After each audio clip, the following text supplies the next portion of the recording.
ನಮ್ಮನ್ನ ಕಾಡುವಂತಹ ಕಟ್ಟ ಕಡೆಯ ಪ್ರಶ್ನೆ ಹೀಗೂ ಉಂಟು. ಅಭಿವೃದ್ಧಿ ಅಂತೆಲ್ಲ ಹೇಳಿದ್ರಿ ಚಿಕ್ಕಬಳ್ಳಾಪುರದಲ್ಲಿ ಕಂದವಾರ ರಸ್ತೆ ನೀವು ಗೆದ್ದು ಒಂದು ವಾರದಲ್ಲಿ ಸರಿ ಮಾಡ್ತೀನಿ ಅಂದಿದ್ರು. ಇವತ್ತಿಗೂ ಹಂಗೆ ಇದೆ. ನಾನು ಮೊನ್ನೆ ಹೋಗಿದ್ದೀನಿ, ಈಗಲೂ ಆ ಗುಂಡಿಗಳು ನೋಡಿದ್ರೆ ಯಾವ ವೆಹಿಕಲ್ಲು ಮೂವ್ ಮಾಡೋಕ್ಕಲ್ಲ, ಟೂ ವೀಲರ್ ಓಡಾಡ್ಸೋಕ್ಕಾಗಲ್ಲ.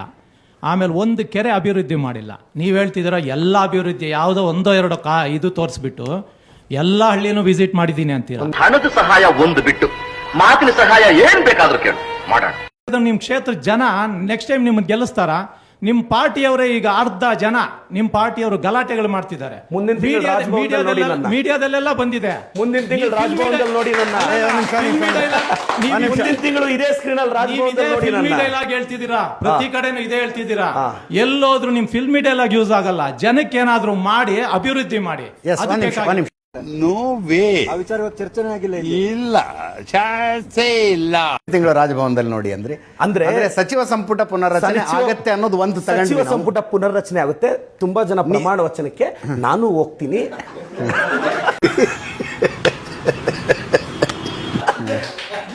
ನನ್ನ ಸ್ನೇಹಿತರು ಎಲ್ಲರೂ ಮಿನಿಸ್ಟರ್ಸ್ ಆಗ್ತಾರೆ. ವಿಶ್ ಮಾಡಕ್ ಹೋಗ್ತೀನಿ, ಅಲ್ಲಿ ನಾನು ಕಾಣಿಸ್ತೀನಿ.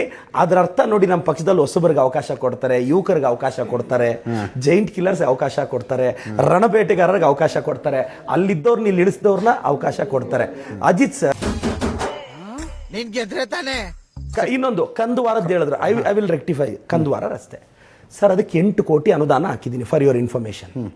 ಒಂದೇ ರೋಡ್ಗೆ, ಬಿಕಾಸ್ ಕೆರೆ ಪಕ್ಕ ಇದೆ, 8 ಕೋಟಿ ಅನುದಾನ ನಾನು ಹಾಕಿದ್ರೆ ಬಿಜೆಪಿಯ ನಗರಸಭೆ ಸದಸ್ಯರು 2.5 ವರ್ಷದಲ್ಲಿ ನಿಮಗೆ ಬಂದಿರೋದೇ 50 ಕೋಟಿ ಸರ್. ಇಲ್ಲ ಕ್ಷೇತ್ರ ನಮ್ಮ ಹತ್ರ ಪ್ರಿಂಟಿಂಗ್ ಮಿಷಿನ್ ಇದೆಯಾ? ಇಲ್ಲ ಸರ್, ನಗರೋತ್ಥಾನದಲ್ಲಿ 40 crores, ನಗರೋತ್ಥಾನದಲ್ಲಿ 40 crores ಇತ್ತು ನನ್ನ ಹತ್ರ. 25 crores ನಮಗೆ ಗ್ರ್ಯಾಂಟ್ ಸಪರೇಟ್ ಕೊಟ್ಟರು. ಆ 40 ಕೋಟಿಯಲ್ಲಿ 8 ಕೋಟಿ ಹಾಕಿದೆ. ಇವರು ನಗರಸಭೆಯವ್ರು ಏನು ಹಾಕಿದ್ರು, ನೀವು ನಗರೋತ್ಥಾನದ ದುಡ್ಡೆಲ್ಲ ಎತ್ಕೊಂಡೋಗಿ ಒಂದೇ ರೋಡ್ ಮೇಲೆ 8 ಕೋಟಿ ಹಾಕಬಾರ್ದು ಅಂತ ಜಿಲ್ಲಾಧಿಕಾರಿಗಳಿಗೆ ಮನವಿ ಕೊಟ್ಟು ಓಲ್ಡ್ ಮಾಡಿಸಿದ್ರು. Because the ruling body in ನಗರಸಭೆ ಬಿಜೆಪಿ. ಅದು ಗೊತ್ತಿಲ್ಲದೆ ನೀವು ಸ್ಟೇಟ್ಮೆಂಟ್ ಕೊಟ್ಟು ಬಿಟ್ಟಿದ್ರ. ನಾನು ಸ್ಟೇಟ್ಮೆಂಟ್, ನಗರಸಭೆಯಲ್ಲಿ ರೂಲಿಂಗ್ ಬಾಡಿ ಬಿಜೆಪಿ ಇದೆ ಅನ್ನೋದು ನಾನೆಲ್ಲಾದ್ರೂ ನಾನು ಅಧಿಕಾರಕ್ಕೆ ಬಂದ್ಬಿಟ್ರೆ 2 ದಿವಸದಲ್ಲಿ ಅಂದಿದ್ರು. ನಾನು ಹೇಳೋದೀಗ ನಾವು ಏನೋ ಚುನಾವಣೆ ಹೇಳಿರ್ತೀವಪ್ಪ, ಹೇಳದಂತೆ ನಡ್ಕೊಳಕ್ಕಂತ. ನೀವು ಸ್ವಲ್ಪ ಪ್ರಬುದ್ಧವಾಗಿ ಉತ್ತರ ಕೊಡ್ಬೋದಿತ್ತಲ್ಲ. ಆಸ್ ಎ ಕಾಂಗ್ರೆಸ್ ಕಾರ್ಯಕರ್ತರಾಗಿ ನಾನು ಕೇಳ್ತೀನಿ. ನಿಮ್ಮಂತವರಿಂದ ನಮ್ಮ ಪಾರ್ಟಿ ಹಾಳಾಗ್ತಿರೋದು. ಅಲ್ಲ ನಿಮ್ಮಂತವರಿಂದಾನೇ ಪಾರ್ಟಿ ಹಾಳಾಗ್ತಿರೋದು. ಯಾಕೆಂದ್ರೆ ನೀವೆಲ್ಲ ಕಾಂಗ್ರೆಸ್ ಮುಖವಾಡ ಹಾಕೊಂಡು ನಮ್ಮ ಪಕ್ಷದಲ್ಲಿ ನಿಮ್ಮಂತವ್ರು ಅಲ್ಲಲ್ಲಿ ಸೇರ್ಕೊಂಡೇ ನಾವು ಹಾಳಾಗಿರೋದು. ಇಲ್ಲ ಸರ್, ಇದೊಂದು ಬದುಕಿ, ಇದೊಂದು ಜನ್ಮವೇ, ಎಂತಹ ದುರ್ವಿಧಿ, ಇದೆಂತಹ ದುರ್ವಿಧಿ. ಈಗ ಮೈಕ್ ಇಲ್ದೇ ಇರೋರು ಅಲ್ಲಣ್ಣ, ಇದೇ ಪ್ರತಾಪ್ ಸಿಂಹ ಸಿದ್ದರಾಮಯ್ಯ ಸಾಹೇಬ್ರನ್ನ ಮಾತಾಡ್ತಿದ್ರೆ ನಿನಗೇನು ಅನ್ಸ್ಲಿಲ್ವಾ ಸರ್? ನಿನಗೇನು ಅನ್ಸ್ಲಿಲ್ವಾ? ಈ ತರ ಮಾಡಿದಾದ್ಮೇಲೆ ಯಾರು ಪ್ರಾಣ ಇಟ್ಕೊಂತಾರೆ? ತಪ್ಪೇ. ಅವರ ಮಾತುಗಳನ್ನು ಇನ್ನೊಂದು ಸ್ವಲ್ಪ ರೈಟ್ ಸೆನ್ಸಲ್ಲಿ ನೀವು ಕೂಡ ತೆಗೆದುಕೊಳ್ಳಬಹುದಾಗಿತ್ತು. ಪ್ರತಾಪ್ ಸಿಂಹ ಮಾತನಾಡ್ತಾ ಇರುವುದರ ಬಗ್ಗೆ ಯಾರೋ ಪ್ರಬುದ್ಧ ಬಿಜೆಪಿ ಕಾರ್ಯಕರ್ತನಿಗೂ ಅನ್ನಿಸ್ಬೋದು, ಯಾಕ್ರಿ ಪ್ರತಾಪ್ ಇಷ್ಟೆಲ್ಲ ಹೋಗಿ ಇಷ್ಟ ಪ್ರಬುದ್ಧವಾಗಿ ಮಾತಾಡಿದ್ರಿ, ಯಾಕೆ ಈ ಹಂತಕ್ಕೆ ಹೋಗಬೇಕಾಗಿತ್ತು ನೀವು ಅಂತ ಬಿಜೆಪಿ ಕಾರ್ಯಕರ್ತರಿಗೂ ಅನ್ನಿಸಬಾರ್ದು ಅಂತಲ್ಲ. ನೀವು ಹಂಗಂದ ತಕ್ಷಣ ನೀವು ಕಾರ್ಯಕರ್ತ ಹೌದು ಅಲ್ವ ಅಂತ ಕೇಳ್ಬಿಟ್ರೆ ಎಷ್ಟು ಚೀಪ್ ಅನಿಸ್ಬಿಡ್ತು ಅಂದ್ರೆ, ನಿಮ್ಮ ಈ ತರದೆಲ್ಲ ಇದಾರೆ ಜನ.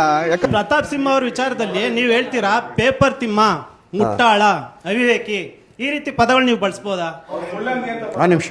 ಇದನ್ನ ನೀವು 1.5 ವರ್ಷದ ಹಿಂದೆನೆ ಬಳಸಿರೋ ಪದಗಳು ಇವು. ಇದು ಈಗಲ್ಲ, ರೀಸೆಂಟ್ ಆಗಿ ಬಂದಿರೋ ಇಶ್ಯೂ ಅಲ್ಲ. ಈಗ ಅವರು ಹಂದಿ, ಕಾಡಂದಿ, ಮುಳ್ಳಂದಿ ಹಿಂಗೆಲ್ಲ ಮಾತಾಡಿ ಇಸ್ಲಾಂ ಸಮುದಾಯದ ಬಗ್ಗೆ ನೀಚವಾಗಿ ಮಾತಾಡಿದಾಗ ನಮ್ಗೆ ಹರ್ಟ್ ಆಗುತ್ತೆ ರೀ. ಇದು ಎಲ್ಲರ ದೇಶ. ಏನು ಆ ಥರ ನನ್ನ ಕ್ಷೇತ್ರದಲ್ಲೂ 25,000 ಇಸ್ಲಾಂ ಬಾಂಧವರು ಏನ್ ಸರ್ ಇವ್ರು ಹಿಂಗೆ ಮಾತಾಡ್ತಾರೆ ನಮ್ಮ ಮನೆ ಹೆಣ್ಮಕ್ಳ ಬಗ್ಗೆ ಅಂತ ಯಾರಾದ್ರೂ ನನ್ನ ಫ್ರೆಂಡ್ಸ್ ಹೇಳಿದಾಗ ನಮ್ಮ ನಾಯಕರುಗಳಿಗೆ ಹಿಂಗೆಲ್ಲ ಸಿಟ್ಟಿಗೆದ್ರಿ ಯಾಕೆ ಮಾಡ್ತಿದ್ದೀನಿ ಅಂತ ಹೇಳಿ ಕರೆಕ್ಟ್. ಅದು ಈ ದೇಶಕ್ಕೆ ನಿಮ್ಮಿಂದ ಒಂದು ಸಣ್ಣ ಸಹಾಯ, ಸ್ಮಾಲ್ ಹೆಲ್ಪ್, ನೋ ಚಾನ್ಸ್. ಆ ಧರ್ಮದ ಬಗ್ಗೆ ಹಂಗೆ ಮಾತಾಡಿದ್ರು, ಈ ಧರ್ಮದ ಬಗ್ಗೆ ಹಿಂಗೆ ಮಾತಾಡಿದ್ರು, ಅದಕ್ಕೆ ಕೌಂಟರ್ ಬಗಳು ತುಂಬ ಬರ್ತಾವ್ರಿ. ರಾಮ ಹೆಂಡಗುಡಕ ಅಂದವ್ರನ್ನ ಜೊತೆ ಕರ್ಕೊಂಡು ಓಡಾಡಿದ್ರು ನಿಮ್ಮ ಪಕ್ಷದವರು. ಚಾಮುಂಡಿ ವೇಶ್ಯೆ ಅಂದವ್ರನ್ನ ವೇದಿಕೆ ಮೇಲೆ ಕರ್ಕೊಂಬಂದು ಸನ್ಮಾನ ಮಾಡಿದ್ರು ನಿಮ್ಮ ಪಕ್ಷದವರು. ಅವರಿಗೆ ವಿರೋಧ ಬರುತ್ತೆ ಅಂತ 4 ಜನ ಗನ್ಮ್ಯಾನ್ ಇಟ್ಕೊಂಡು ಓಡಾಡಿಸ್ತಿದ್ದಾರೆ. ನಿಮ್ಮದೇ ಪಕ್ಷದವರು, ನಿಮ್ಮದೇ ನಾಯಕರುಗಳು, ಐಡಿಯಾಲಜಿಕಲಿ ಸೇಮ್ ಇದೀವಿ ಅಂತ. ಚುನಾವಣೆ ಹೇಳಿರ್ತೀವಪ್ಪ, ಹೇಳದಂತೆ ನಡ್ಕೊಳಕ್ಕಂತ. ಆದ್ದರಿಂದ ನೀವು ಧಾರ್ಮಿಕ ಭಾವನೆ, ಯಾರ ಧಾರ್ಮಿಕ ಭಾವನೆಗೆ ಅವರು ಧಕ್ಕೆ ಮಾಡಿದ್ರು, ಯಾರ ಧಾರ್ಮಿಕ ಭಾವನೆಗೆ ಧಕ್ಕೆ ಮಾಡಿದವ್ರ ವಿಷಯದಲ್ಲಿ ನೀವು ಹೆಂಗೆ ನಡ್ಕೊಂಡಿದ್ದೀರಿ ಅನ್ನೋ ಡಿಬೇಟ್ಗೆ ಹೋದರೆ ಬೇರೆ ಸಬ್ಜೆಕ್ಟ್ ಆಗುತ್ತೆ. ಇದೇ ಶಬ್ದ ರಾಮ ಹೆಂಡಗುಡುಕ, ಸೀತೆ ನೀತಿಗೆಟ್ಟವಳು, ಚಾಮುಂಡಿ ವೇಶ್ಯೆ ಅಂದವರಿಗೆ ಗನ್ಮ್ಯಾನ್ ಕೊಟ್ಟು ಓಡಾಡಿಸ್ತಾ ಇದ್ದೀರಿ. ವೇದಿಕೆಗಳನ್ನು ನಿಮ್ಮ ಪಕ್ಷದ ನಾಯಕರುಗಳು ಹಂಚ್ಕೊಳ್ತಾರೆ. ಹೆಸರು ಹೇಳ ನಾನು ಹೇಳೋದು ತೀರೋನ ಮೂಗ ಅಂತೆಲ್ಲ ಕಚ್ಚಡ ನನ್ನ ಮಗನೇ, ತೊಟ್ಟಿ ನನ್ನ ಮಗನೇ, ಬೇವರ್ಸಿನ ಮಗನೇ ಬರಲಾ.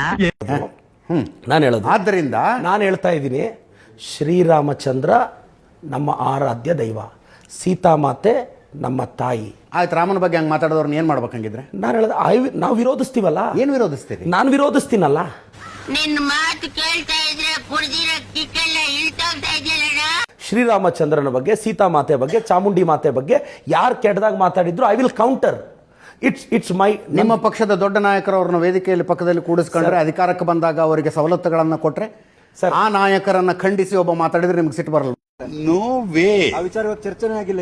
ಇಲ್ಲ ಸರ್, ನಾನು ಹೇಳೋದು, ಈ ಸ್ಟೇಟ್ಮೆಂಟ್ ಯಾರು ಕೊಟ್ಟಿದ್ದಾರೋ ಆತನ್ನ ನಾನು ವಿರೋಧಿಸ್ತೀನಿ. ನಾನು ಕೌಂಟರ್ ಮಾಡೋಕ್ಕೆ ರೆಡಿ, ಮುಲಾಜೆ ಇಲ್ಲ. ನನ್ನ ಧರ್ಮದ ಅಸ್ತಿತ್ವ ಪ್ರಶ್ನೆಗೆ ಬಂದರೆ ಯಾರನ್ನೂ ಬಿಡೋದೇ ಇಲ್ಲ.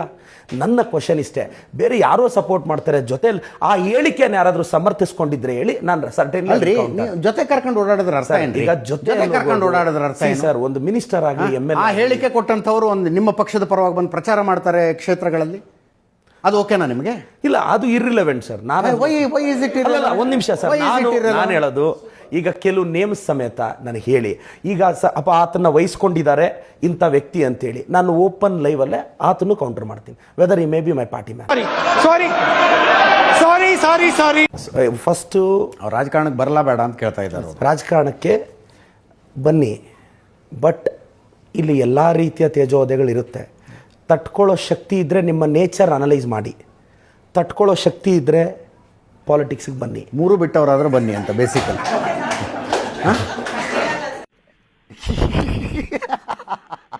ಅದೇ ಪ್ರತಾಪ್ ಸಿಂಹ ಥರವರಾದರೆ ಬನ್ನಿ ಅಂತ. ಅಲ್ರಿ, ತಡ್ಕೊಳ್ಳೋ ಶಕ್ತಿ ಅಂದರೆ ಅದೇ ಎಲ್ಲ ಬಿಟ್ಟು ನಿಂತಿರ್ಬೇಕು ಅಂತ ಅಲ್ಲ, ಅದು ಹಂಗಿದ್ರೆ ಮಾತ್ರ ಅಲ್ಲ, ಅದು ಓಕೆ. ಆದರೆ ನೀವು ಕರೆಕ್ಟ್, ನಾನು ಹೇಳಿದ್ದೀನ, ನೀವು ಸ್ವಲ್ಪ ಎಲಾಬ್ರೇಟ್ ಆಗಿ ಹೇಳಿದ್ದೀರ. ಎಲಾಬ್ರೇಟ್ ಅಲ್ಲ, ಟು ದ ಪಾಯಿಂಟ್ ಹೇಳಿದ್ದೀನಿ ನಾನು, ಟು ದ ಪಾಯಿಂಟ್ ಹೇಳಿದ್ದೀನಿ.